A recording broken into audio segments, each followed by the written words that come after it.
Hello, my name is Keith Hales. I'm the CEO of InfoSystems, and we're excited to bring you a podcast today with Mackenzie Brown from Blackpoint Cyber, and we're going to talk about what's going on in the world of cybersecurity, and maybe, hopefully, you can learn a few things from our conversation.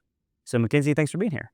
I'm happy to be here. Really excited for this. Well, I am excited that you're here. I have a question for those that don't know you. So, explain first off what your job is at Blackpoint and what you lead there for them. Of course, explain the acronym. So I feel like everyone's a VP of everything after a certain point. But so I am the VP of the Adversary Pursuit Group, or what we call APG at Blackpoint. And we actually live or exist within the larger BROC, or the Blackpoint Response Operations Center. And what my team is responsible for is threat intelligence and threat research, which is a huge component for our security operations center. As we're doing triages, things get escalated up. We need to have reverse engineering capabilities. We need to create our own proof of concepts. We need to examine everything from new exploits to new critical vulnerabilities. And sometimes we have to blow some stuff up and have fun. So I do enjoy that team. But the big thing is we provide actionable and contextualized threat intelligence back to our partners to make it all make sense. Okay.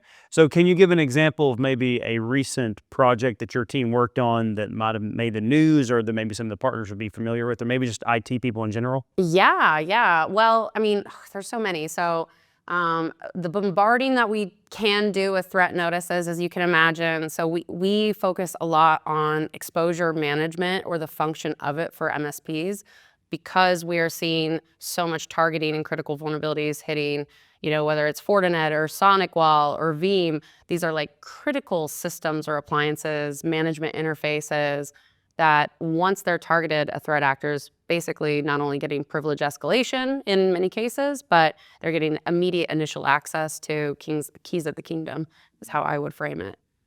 So that's a big part of one of our processes that we focus on, because typically what we want to see is not just, hey, there's another vulnerability out, I know you're all exhausted, but we really want to explain how it works, whether it's, remote code execution, or it's something that just gives them access, or they're able to perform data exfiltration through the appliance itself. We want to be able to pull it apart and translate that back to our partners so that they can actually work with their clients and understand, how does this impact their environment. So that part is a never-ending thing. I would say a really fun project we're working on right now, I think we just posted a whole research paper on it, was a ransomware case. Unfortunately, and this happens a lot, the environment didn't have our agent pushed out everywhere. That's usually how these happen. Yep. So we were able to, thankfully, identify, detect, and contain it. But we were trying to understand some of the techniques they were using and tactics that they were pushing out. And the tooling was really interesting. They actually used an EDR evasion tool, so a customized version of what is called EDR Sandblast. Okay. And then they were being able to get that on the system through a vulnerable driver, an unknown signed vulnerable driver. Okay. In this case, it was for Toshiba. Yeah. So this was a fun one, and this happened a little over a month ago. But there is a disclosure process we go through, work with the vendor, alert them. But really, it's just we're focusing on, I want to say sophisticated, but it's actually just more common techniques of threat actors getting onto a system and evading the tools that we invest in. So largely EDR. I mean, only 72% of our alerts, 72% of alerts EDRs are missing for us. So we're picking it up through our own detections, our identity with context, all the detection mechanisms that we put into place, because we are less reliant upon EDR being successful in many of these cases. Yeah. So what we're seeing with a lot of our customers is that they may have invested in tools like EDR, or they may have invested in, I'll say, just maybe even a different MDR provider, right? That's supposed to be doing something for them, but yet the bad guys are finding ways around them, leveraging existing technologies, drivers, other tools that are supposed to be there, right? And then they get compromised, and then all of a sudden it's a really bad day for everybody.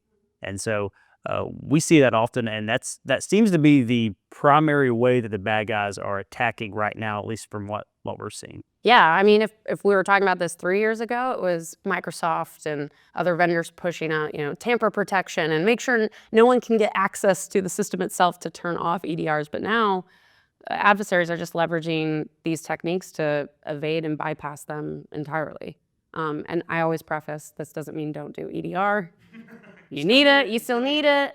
And we have orchestration with EDR, we work with all the major EDRs, but we can't be holistically reliant upon some of these technologies because threat actors are decompiling them themselves and learning how they work. They were doing this with AV, which is becoming slowly a legacy technology anyway. Yeah, that's going away. Eventually going away. Eventually. So, but your team basically works to whenever a new threat is found or a new, I'll say, attack vector is found, Yeah. to help kind of deconstruct all that. You said contextualize, add context around how that attack is happening, and then basically providing information back to partners, to folks using Blackpoint. But then also I've seen notices go out that are more public, just like, hey, this is an issue. The world needs to know this. Yeah, so we try to, some of them are a larger issue. We really focus on, for us, we limit it down to starting with the actual software that MSPs use, the most common ones.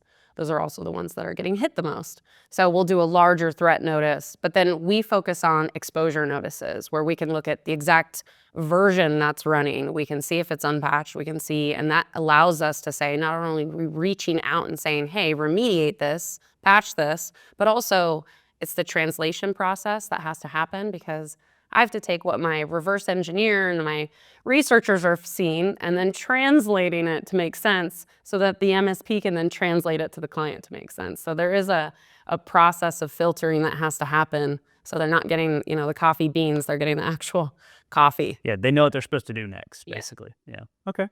All right. So let's transition a little bit from what you do to a kind of a Blackpoint as a whole. So for those who may not be familiar with Blackpoint, how would you describe Blackpoint just in the marketplace today and the services and I'll say the solution that you're offering? Right. So, we are an MDR provider, but we actually have a whole list of products that exist within our platform. So if you think of us more as a platform, if you look at everything that we offer, under the hood, we're a software company. And that's kind of why I joined Blackpoint 2 years ago. So if you were to ask me 2 years ago, why Blackpoint, why we are a differentiator in the industry itself and with other MDR providers, is because we have technology that focuses and was designed specifically for hacker tradecraft and detecting the things that other endpoint security solutions don't pick up typically.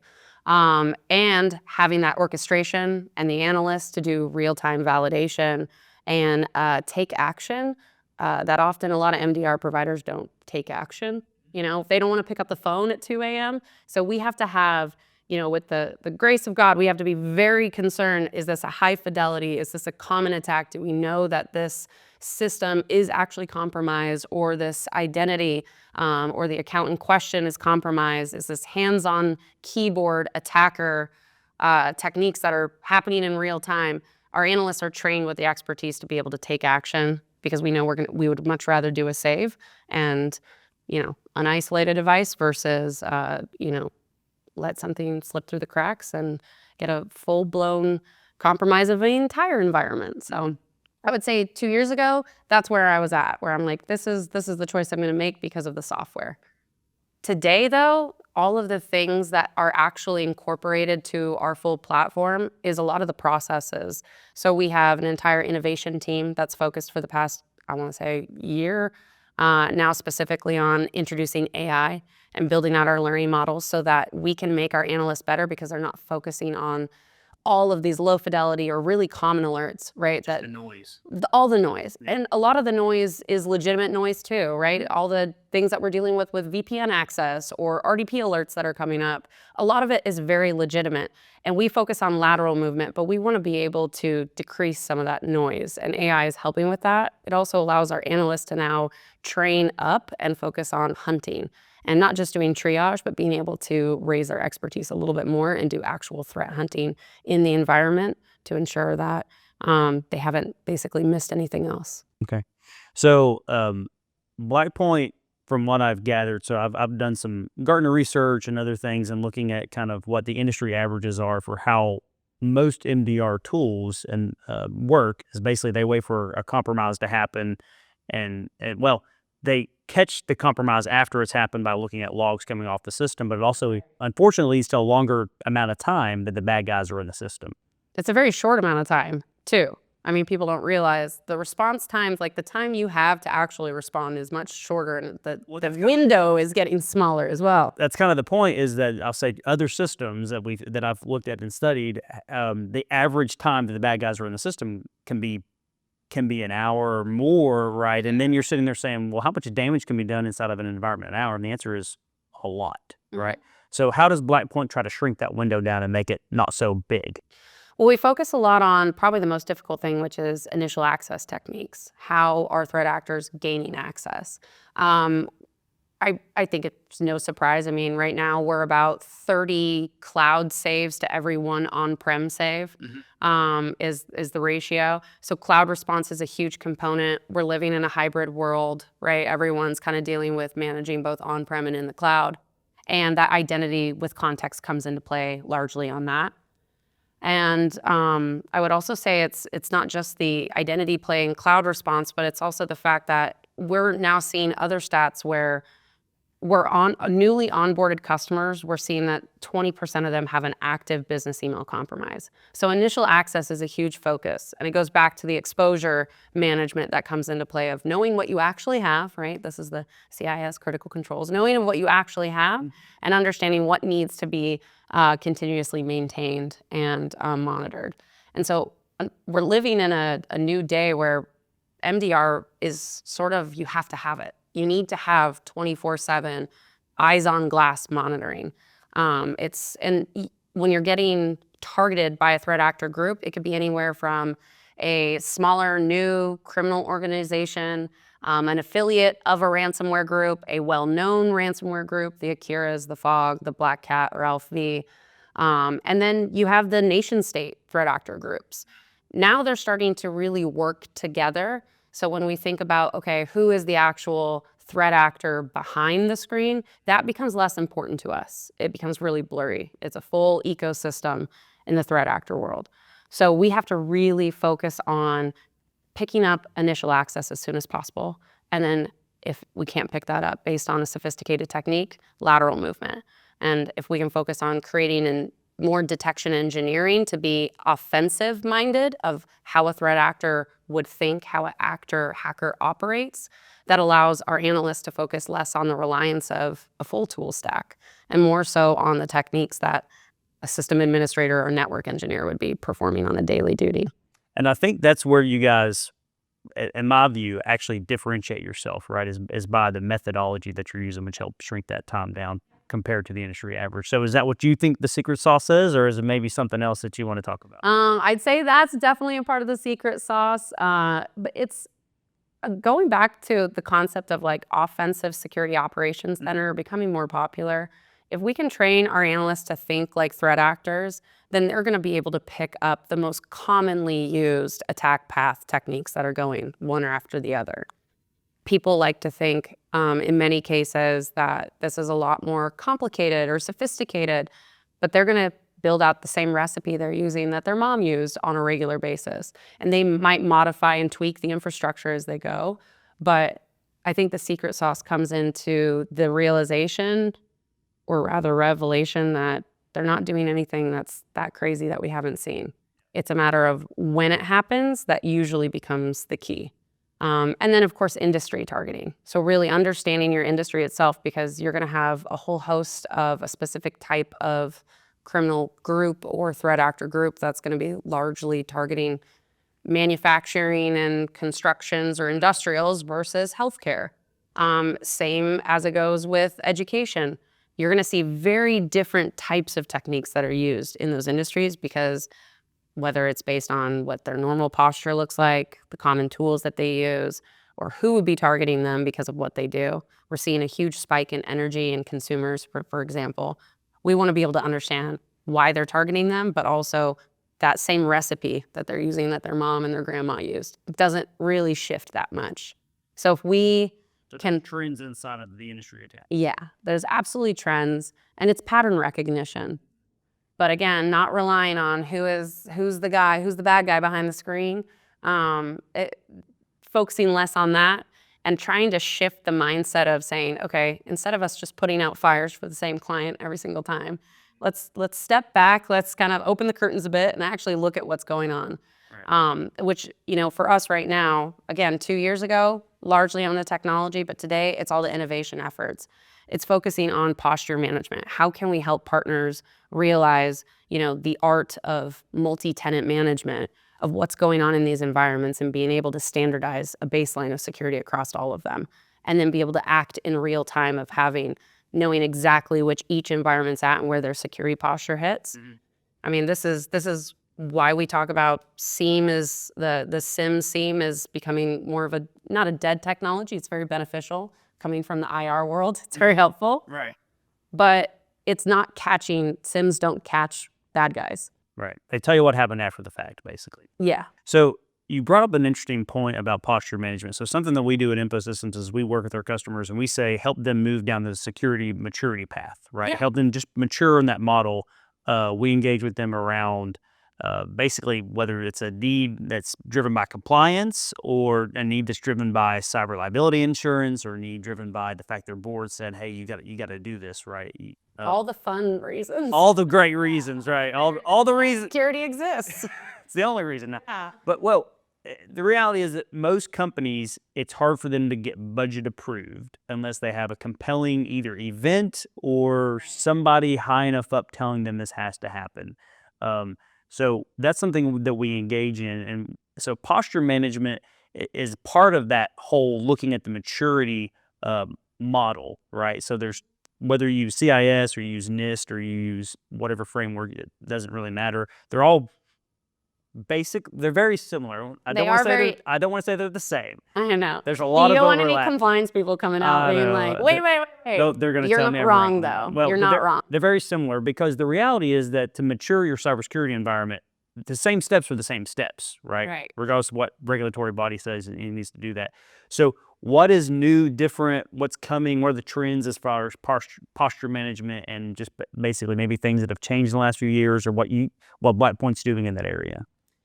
I mean, as far as posture management goes, again, it's really, especially for our partners, it's understanding, I mean, honestly, if we're going to break down like the top CIS controls, knowing who works for you and knowing what assets you have involved. And this is also a big issue or a gap I've seen where people commonly think, okay, I'm just going to invest in this really bloated technology stack. And I'm not going to be able to measure any sort of return on investment.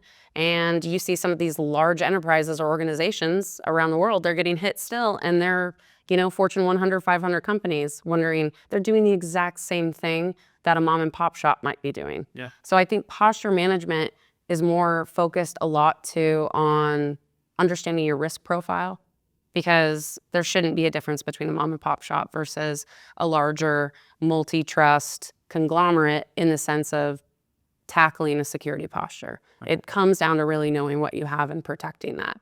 A big issue, again, the gap we see is people invest in technology like EDRs, but they don't push those agents out everywhere. They're not even getting coverage. And those are the things that threat actors are going to look for. They're going to enumerate and they're going to scan the entire environment. They're going to look for these little easy targets or spaces of opportunity. And so posture management is moving that needle further to understanding, do you have visibility in each of those environments? And what is the risk profile to them? So it's really about, I'll say, it's not just knowing what to do, but also managing the implementation of the tools and of the processes, right? That's what I'm hearing. And then, so we talk a lot about, I'll say, risk management from the tools that already exist. So if there's patches or vulnerabilities that exist or things that your group might find, but then also third-party risk, right? Because we see so much cloud adoption and SaaS adoption and reliance on these, outsourcing models that then those tools are either critical to, just the business running, right? Just the day-to-day of the business running, or those tools have full access back into the network in order for them to work properly. So are y'all seeing any trends or anything new in that area? Absolutely. I mean, we are definitely living in a SaaS world, being able to do third-party risk management with all of your vendors. I mean, we do it internally. Our director of compliance, she's very busy with it. Because when we want to adopt these tools, it's for business productivity, but we don't understand, like you said, they have full access into the environment or they have full access back into your tenant at a global admin level, right? They're able to actually see data. And that's when compliance starts to get more involved on the governance side of, okay, well, who's the data processor versus the data controller? What is the data? What does it have access to? That's something we are noticing a trend in, because if we can't, everyone is sort of stuck in the compliance game, whether they like it or not, whether they have to serve PCI or HIPAA requirements, or they're working on CMMC. Like you said, all of it sort of blends together and they're missing the basics. We're still just not doing the basics of preparation that needs to go into place. So yeah. So along with that, so we're an MSP that tries to help companies do that. I'm assuming Blackpoint's working on trying to help educate and enable your partners as well. Yes, we have huge opportunities going on. And by opportunities, we're all working really hard internally across every division, because we have expertise, whether it's in sales or our customer success people, or it's going to be our compliance department, our IT department. We need to have Microsoft experts. It's not just our analysts working in the SOC that understand what the bad guys are doing. We actually have to have an understanding across the board from a business perspective of what companies are really concerned about and what they have to handle. So that is something we're working on right now. We're having to build out a lot of training material so that we're not just providing it to our partners, but now they have training material that they can give down to their clients to, again, do this translation process that gets really difficult. If we focus more so on the high-level governance and compliance world, we tend to take our eye off the target when it comes to actual security monitoring that has to take place.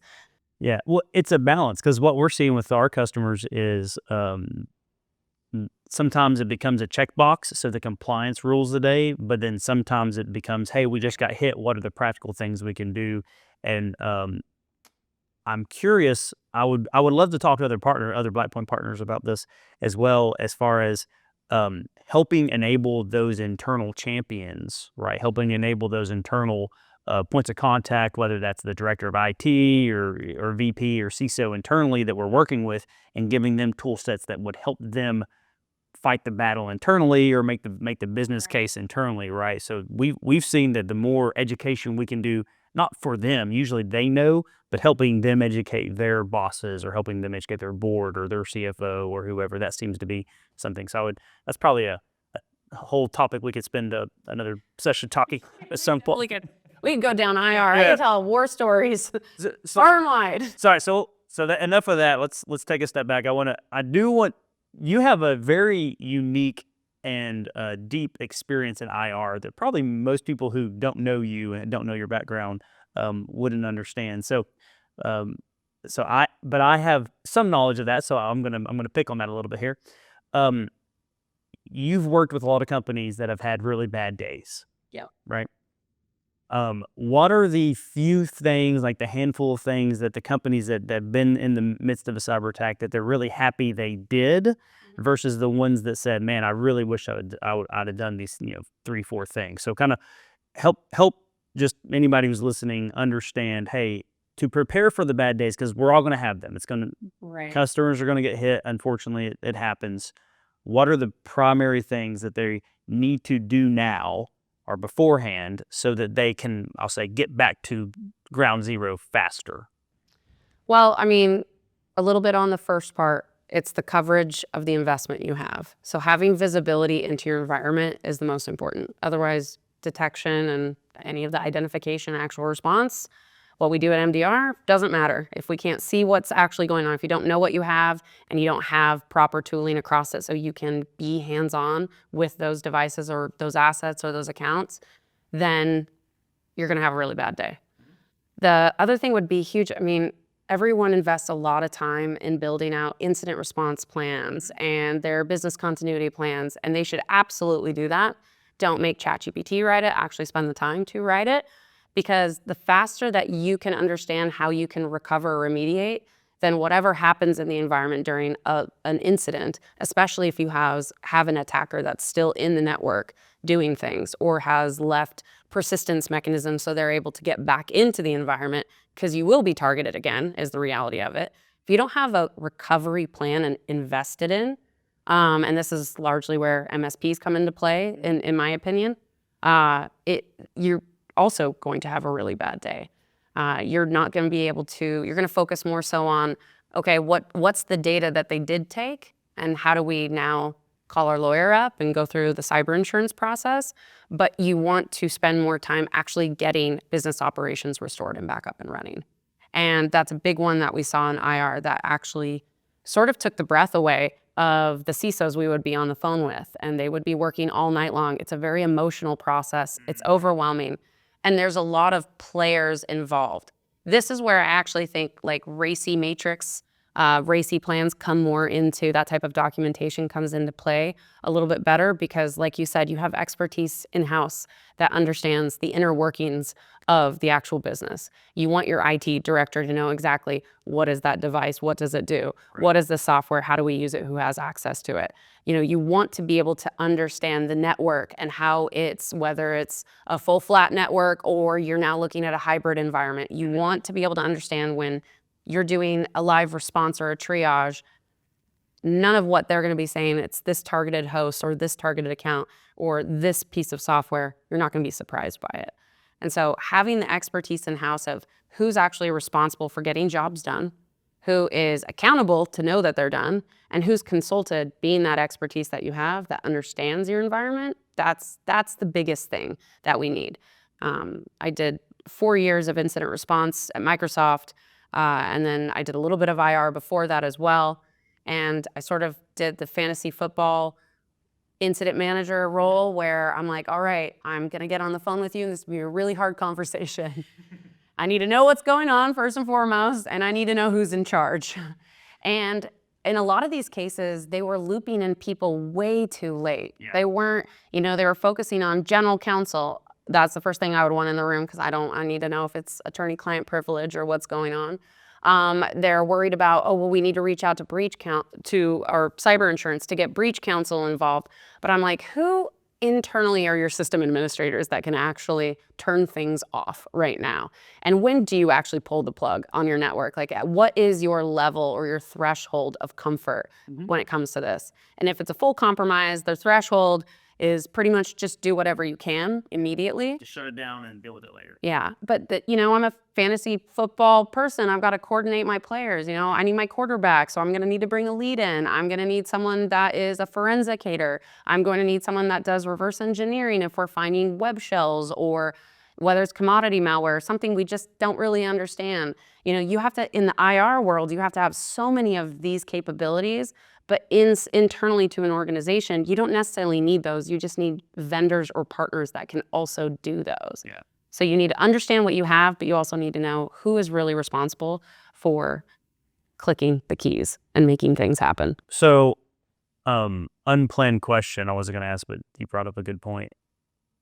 How many of those people are just customers that have had bad days, have actually been through a tabletop exercise, or have actually done what percentage, or is there a break point? Hey, companies over a certain size, because we strongly recommend this for our customers, and eventually we drag them along kicking and screaming, and then after they do it, they think it's the greatest thing in the world.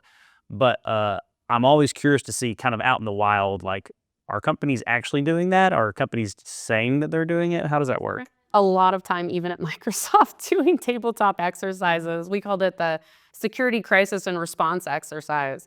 Sometimes we were lucky because we would have an organization that had already been hit. And so the tabletop I would focus on is like, well, let's actually look at the investigation findings. Like, let's actually break this down and then pair it with what is the likelihood of this type of attack hitting and how would you respond to it? Right. A lot of people are doing tabletops. I think people also think that tabletops mean, oh, we just need to go through our full IR plan and we need to have a massive attack. Sometimes it can be a lot more isolated. You could focus on one component of your environment. You could focus just on the cloud. I've had tabletops before performed with just executives and board members in the room, just to get them to understand, why this is important. Because if I'm saying, okay, so what if this specific asset you're mentioning, this database is pulled off or you don't have access to it anymore? How would you operate? And they're like, well, we wouldn't. We would lose money every minute. I'm like, all right, how much money would you lose every minute, right? Sometimes if you could put it in the context of a dollar sign, they tend to listen a little bit more of the importance of it. So it's our best practice that we have at least one executive. We try to get all the executives in the room. Yeah. And then we tell the IT guys to almost shut up. It's like, we'll let you know when we're asking you questions later. We're going to talk to the executives for a while. You chime in on how bad it would be, the likelihood of you recovering. Because what ends up happening is they end up having conversations around, oh, well, if this system was down, nobody cares. But if this system goes down, like, we are all hands on deck. And the IT guy's like, oh, that's interesting information, and so all of a sudden it becomes an education that we're really just facilitating. So I always find those interesting. We do them internally, and our last one, our CISO decided to take the world's internet down. It's like, well, we do. And I was like, we tell everybody to go home. Like, there's not much to do then. Just turn email off at this point. We're just like, how do you stop this type of threat? Just turn it off, I guess. Just unplug it. Just don't, go, let's just start a farm and not actually use any technology. That's how you stop. Because like the world's email's down, the world's internet's down for a week basically. And I was like, well, and he's like, well, what are you going to tell customers when they call? I'm like, go home. Exactly. Like, there's not much if the internet's down for the world, then there's not much happening. And that's also a good point to bring up too. One of the things we saw that people were really bad at, for lack of a better phrasing, they're really unprepared for their communication strategy. So when we say, oh yes, your M365's compromised, or your email's compromised in general, what are you going to do? Like, how are you going to notify your actual clients and customers when you don't have email? And they don't know. And I'm like, okay, when we come in and we're telling you, you have a threat actor in your environment, we're putting in blocks, we're isolating systems, we're trying to do the right thing and perform containment. Who's responsible in that case to communicate it out to your employees that there is an active incident going on if you want to communicate it out? And in a lot of the cases, then we bring up the really dirty laundry of how do you handle PR? Because if we're doing an investigation, it's not 1 week, it's usually 2 to 3 weeks long. And so we as investigators are working across against the clock of, is the media going to pick up this? Because these were really large organizations getting hit. And the minute the media hit, that's when everybody with a CISO title is getting very worried about what's going to happen after that. Yeah, unfortunately, that's true. All right, so this has been great. I really enjoyed our conversation, and I appreciate you taking the time. I'm going to open it up and say, is there anything that, just to the average business, right? Just the average business, probably technically minded person, but maybe not a security expert. Is there anything that you would like to say, or like a message is like, hey guys, here are the things you really need to do, or here's something on the horizon? Just kind of like, I'll open up the floor. Is there any other topic you want to talk about? Oh gosh, well, here's what you really need to do. The cloud is going to be huge. We are going to continue to see cloud attacks happening and getting a little bit more sophisticated. Like you're saying, it's a very SaaS-y world now. We want to improve productivity, but we're just adopting things left and right that's making the noise more noisy. Okay. And increasing that noise. So for me, it would be, focusing on things like the cloud, understanding your environment. We need to do that a lot more because these sophisticated attacks, like what we were talking about, any of the EDR evasion, the bring your own vulnerable driver, things that they can evade detection with, they're going to do. So on the cloud front, we work with some customers that have opened up their internal development teams and other groups to just develop on AWS or Azure or Google or whatever the case may be. And then when they do an internal audit of those environments, they find out that, hey, the system's not being backed up. The system is not patched. The system is not meeting standards. And all these systems over here that they were paying for are not being used at all. So really unfortunate audit. Well, it happens, unfortunately. And so are y'all seeing the same thing as far as in the customers that Blackpoint's working with? Or is that, we're seeing a little bit of the Wild West in some of these cloud environments that we get into? Absolutely. And dev environments are huge. Contractor accounts, dev accounts, those get targeted a lot. That's a big one. Pushing to prod on a Friday, right? There's the whole, don't do this. or don't use production data for testing of certain things, and just hardening the cloud, really narrowing down who has that level of administrative access that could destroy it or that could hijack the tenant completely. I think that's a lot of what we're seeing. The cloud becomes not just the Wild West, but the Wild West to the point where they haven't even started the Oregon Trail. They don't know where to start. Right. And they've still got, wagons and horses, and they're just shooting left and right. But they're not being able to do one of the things we talked about is the identity with context. Yeah. Understand their cloud infrastructure, understand how you have federation services, or how does it work with on-prem, understanding who has access or who are the roles that essentially would be great people to target. Not having that context and understanding is what makes cloud attacks really successful. We always think it's going to be just phishing and business email compromise and malicious enterprise applications. Yes, that still happens all the time. But it's that identity with context when it relates to the cloud that people aren't quite grasping very well. And it's only going to keep going from here as far as a really prime area for targeting. Okay. So the cloud has, I'll say, more to come there. Yes, absolutely. All right. Well, thank you so much. This has been great. I really appreciate it. And I, as always, am thankful for people to come on and talk. So I appreciate that. So I hope y'all have enjoyed our conversation. And I really appreciate y'all taking the time. And hopefully we'll come out with some more material very soon. Have a good day.